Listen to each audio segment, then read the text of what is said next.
basically then I'll say this is something which has a correlation with Nagadosh. इसको नागदोष कहते हैं. नागदोष के लिए if you write down in the diagnosis form about this problem, then we'll give you a customized practice for it, especially for नागदोष. उसके लिए कुंभक का एक special practice देंगे. स्किन का काफी प्रॉब्लम्स जो है इट इज कोरिलेटेड विद नागदोष and doesn't go of.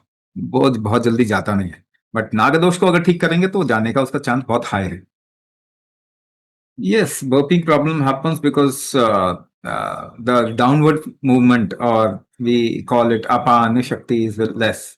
The downward flow of things is less. Then there is a urdhgat vayu, a reversal of gases. Because of that, the burping happens. After Kumbhak, you'll see the burping will come down. Initially, the moment you do Kumbhak, more burping will happen, and then slowly you'll see it will come down.